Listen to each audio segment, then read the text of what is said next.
Hello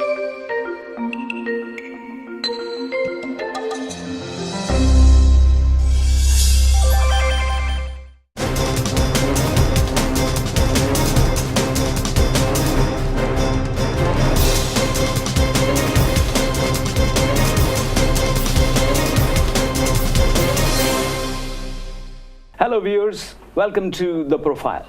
This is Arif Malik. I'm here today with two amazing guests.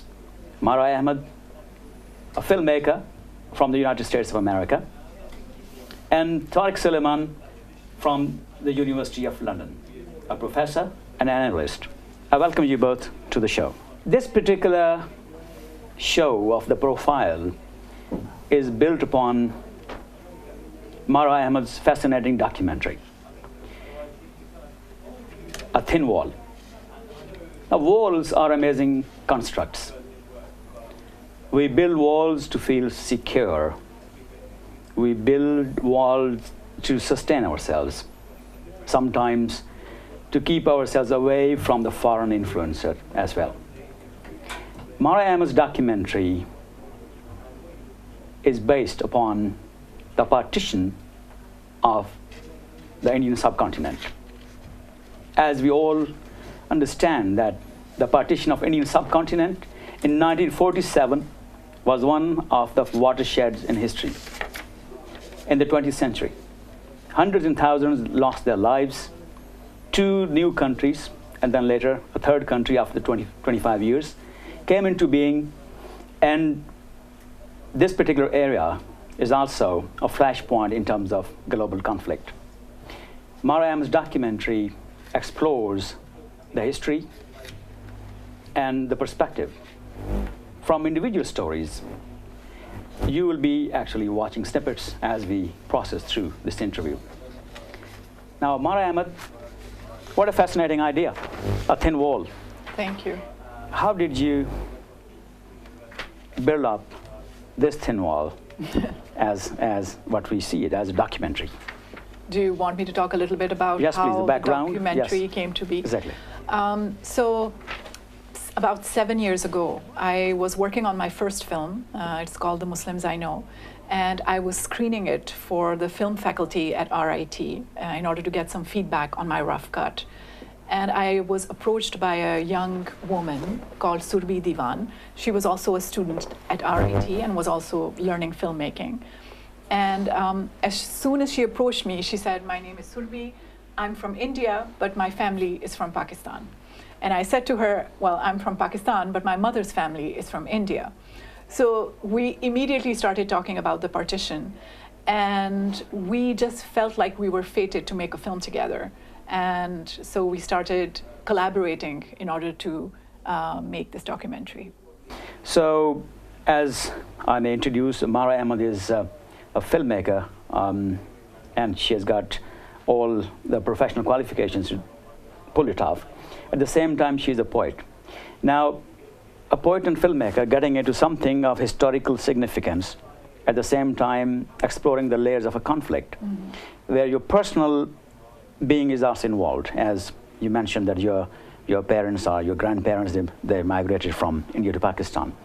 So how easy or how difficult was your journey while exploring these realities and the layers of realities?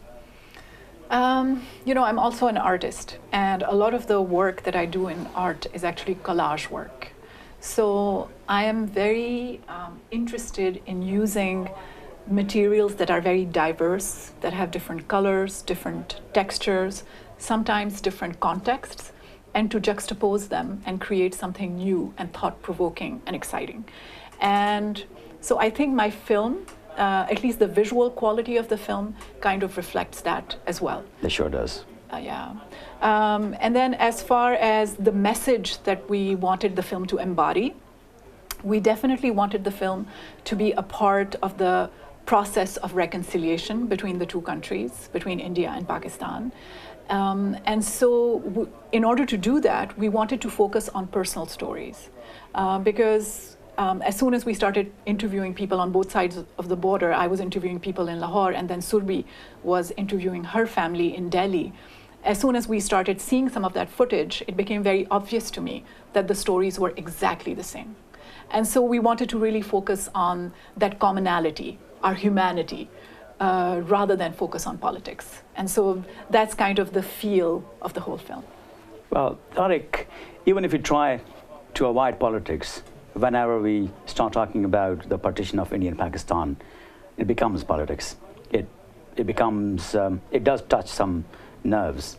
And as an analyst, as an expert, as conflict studies is one of your area of expertise, how do you look at the entire endeavor? One of the most important issue when we deal with partition is that politics is which created partition. And when we focus on politics so much, it becomes very difficult to go through those, pierce through those issues which are basically the outcome of this partition. One of the area which Mara has touched and she focused more on was that from the very standpoint of its victims, which has not been in the mainstream of our history so far, is that without touching politics, you go through the cultural impact of the partition. You throw through the personal impact of the individual victims of that partition, the migration, and probably there's not much work has been done on Pakistan side, but in India there has been over 75,000 women who were kidnapped and raped. And it's amazing that when you bring in politics, you just make all these different areas silent. And you keep the politics out of it, and then you give them the voice. And I think Mara's greatest outcome of that A Thin Wall, the documentary, is that she has emphasized on those issues which are not politics, but she is raising a very, very important political issue through not touching on the politics. That's excellent. We'll keep on getting your expert opinion on as the interview progresses. When you say a thin wall, we understand it's a wall between the two nuclear powers, if not the first 2 or 3, but in the top 10 militarized, at the same time equipped superpowers, nuclear powers, don't if we say superpowers. Now this, could you call this a thin wall?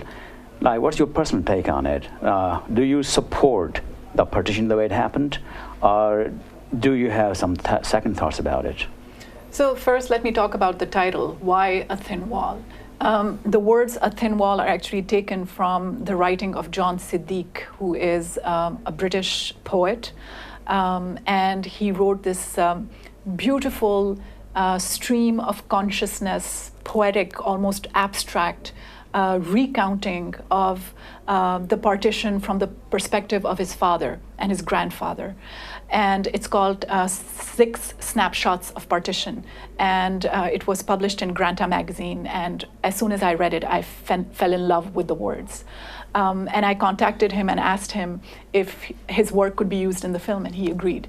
So, in fact, his voice is in the film because he reads that section himself. And in his writing, in that particular section that we use in the film, he says, partition sounds like a thin wall made of simple materials between rooms that can be easily taken down. Take it in your left hand and feel its weight. It's nothing, just a few sheets of paper. So I really found that to be very beautiful and very profound. Right. And so that's where the title of the film comes from. Right. Then, this wall is not thin anymore. That's what we know. Now, how do you personally feel about partition, being the second or third generation of your migrant forefathers? What's your personal take on it? Then you migrated to the USA as well. So yes. How do you look at the partition and your experience, and then at the same time your experience in the United States? Well, first of all, I disagree with you that it's not a thin wall. I still think that it's a thin wall. It's a very tenuous wall. To me, the partition is kind of like a historical aberration. It happened quite recently. You know, if you look at the long term, I mean, India or the subcontinent is an ancient place, and so it happened in 1947 and is part of recent history. And prior to that, India, and when I say India, I mean the Indian subcontinent, had always been deeply multi-religious, a deeply multi-ethnic place, and people had somehow managed to coexist for hundreds of years. So even though there's a wall there, I feel that it's an arbitrary wall. It was a line that was drawn on a map in a very random way. You know, it went through villages and cut families off from each other. And so to me, even though it's there, it's an arbitrary wall, and therefore a thin wall. And the links that we have between the two sides, you know, which are now separated by this wall, are still very real and will always be, because we will always share this common history. We will share, common languages. We will share common culture, and that will not go away. So, right. When you, I'm still listening to you. When you raise this thin wall, yeah, and in the current scenario, looking at Pakistan and what is actually going on over there, looking at India and what's actually going on over there. Yes. Both the countries, reading at the situation of minorities over there, and the situation of radicalism and extremism in both the countries. Yes. How do you look at it in this perspective? Well, that I talk about it in the film as well. I feel that once the line was drawn, and that's not just true of the Indian subcontinent, it's true of other parts of the world as well, which, you know, were also divided and separated and torn apart as a result of the end of colonial empires. So once that line was drawn, I feel that people on both sides of the border kind of had an identity crisis. Now that they were not part of this united Indian subcontinent, who were they? How did they identify themselves? And so I feel that they had to reimagine themselves in more concrete and more homogeneous ways. And so what you're seeing right now in India and Pakistan, the nationalism that you're seeing in both countries, is kind of a byproduct of this process of division. Right, very interesting. As Tariq, as you are an expert on Palestine-Israel issue, which has its similarities and differences from the Indian and Pakistan conflict, how do you look at it? What are similarities and what are differences which are somehow addressed by this particular documentary? I think first the title of the, I would like to come back to that, a thin wall. See that if you look at the documentary, and if you're a student of history as well, you would realize that it's multifaceted. It's not only the thin wall, the border between India and Pakistan, which, as Mara has said, that she has taken as very arbitrary, and it's very legacy of that long colonial rule in subcontinent. It's also a thin wall between past and present. And one of the things which, as a student of Israel-Palestine conflict, and I look at Pakistan and India, I see that once colonial rule started, they constructed a new language and new history for subcontinent, which was on the image of their own experience with when they were in that situation, probably before being civilized.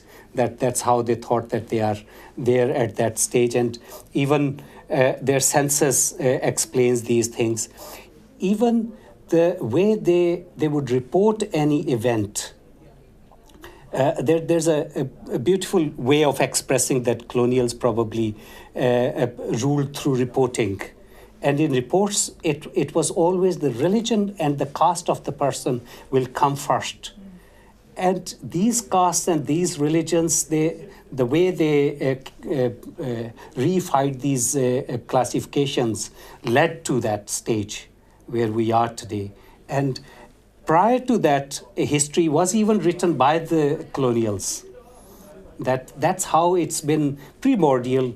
They've been always fighting between themselves, Indians, Hindus and Muslims, so it's not something new. So in that context, it's very poignant in that context, bringing the thin wall. And in post-colonial theory or framework in which that documentary has been framed, has been made, also has another aspect. One of the reasons I like the word thin wall was that you need to crack that historical construction as well. And by constructing that, reconstructing that historical narrative and reconstructing all these things which go with that, which is your classification as categorization of religion, caste, and all these things, only then you reach to the stage where it's very thin wall, but you need to go through that, which makes it very, very hard. So if you study your own history, not from the Eurocentric perspective, but from your own localized, provincialized perspective, and you developed different mediums to see your history. And this is one of the different medium of seeing that history. So it is not only the name thin wall, it is also trying to pierce through that thin wall and attempt showing that it is not even there. It's all in our imagination. I actually love what you just said about Eurocentric history and only being able to see ourselves and locate ourselves within this history which was not written by us. And so in an interview that I did with Indie Media, which is kind of an activist media organization in the United States, I was asked the question, is the making of this film part of decolonization? Is it part of the decolonial project? And I said, absolutely. It's very much part of that.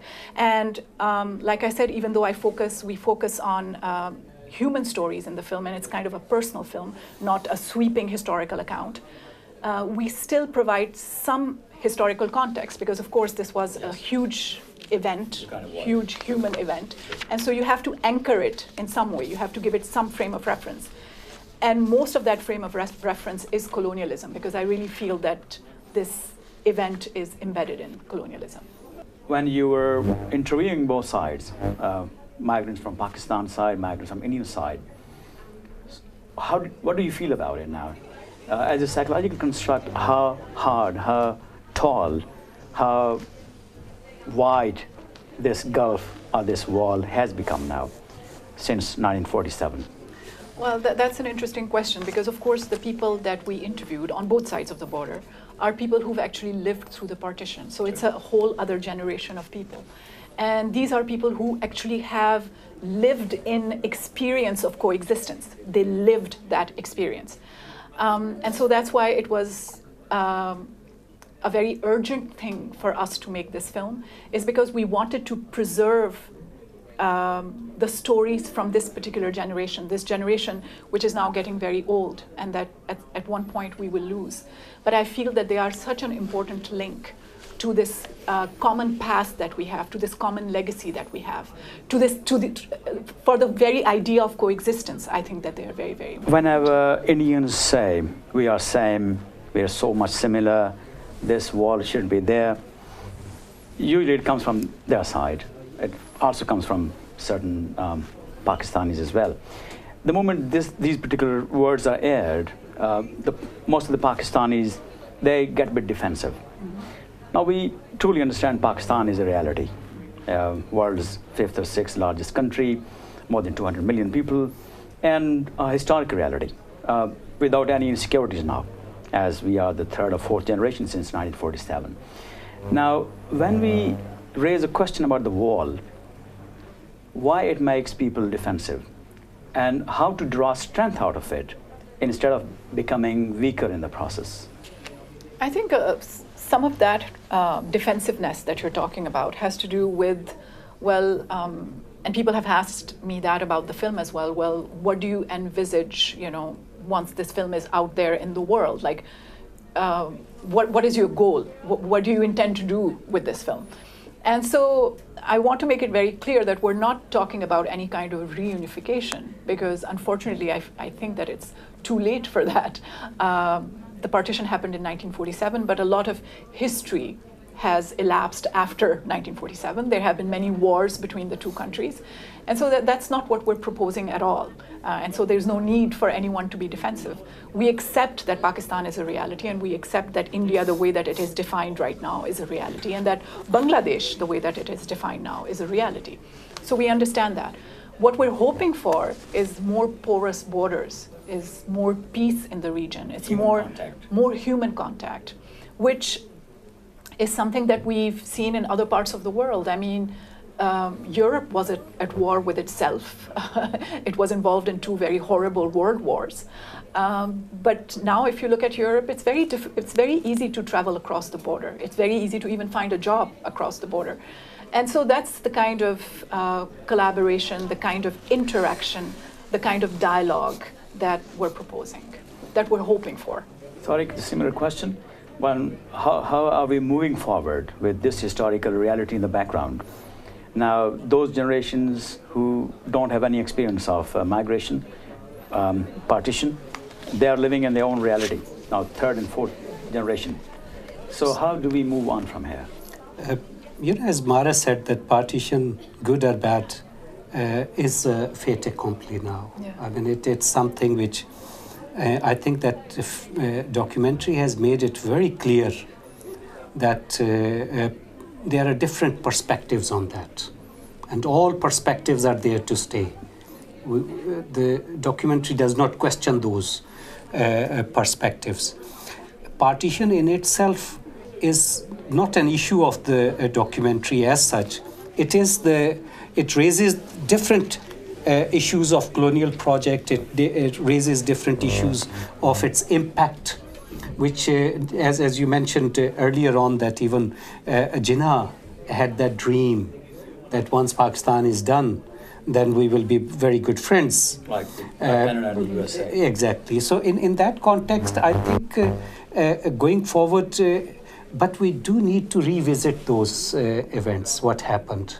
I mean, just thinking that if we talk about partition, it is something, an attack on the ideology of two-nation theory or attack on the existence of Pakistan. It's not such thing. History is history. Yeah, it's more of a strength than a weakness. It is. I mean, if we feel today that Pakistan has come into existence, and we need to be Pakistani instead of we need to be, different small ethnicities, subnationals. So if we take strength from being Pakistani, then we need to go and revisit all those things which happened in the past, come to terms with that, and move forward. We cannot move forward until we come to terms with what happened in the past. We are probably doing the same colonial things, that let's reconstruct, reimagine, redefine ourselves from a different reality which does not exist if we don't revisit them. And it doesn't make us any weaker in the process. It does not. It certainly does not make us. I mean, I'm proud of being Pakistani. I have different perspectives on different things. Today, we are Pakistani, but we need to, instead of, that makes us weak. When someone questions about partition and we don't have an answer, and we tell them that we don't talk about it. So what that will tell them about us, that are we proud of our history? We are proud of being Pakistani without our history. True.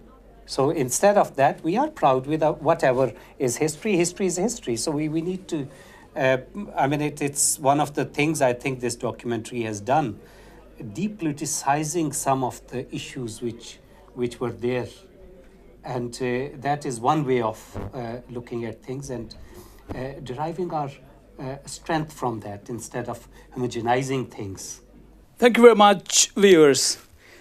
I'm sure we have enjoyed the insightful and passionate discussion what we had today with Mara Ahmed and Tariq Suleiman.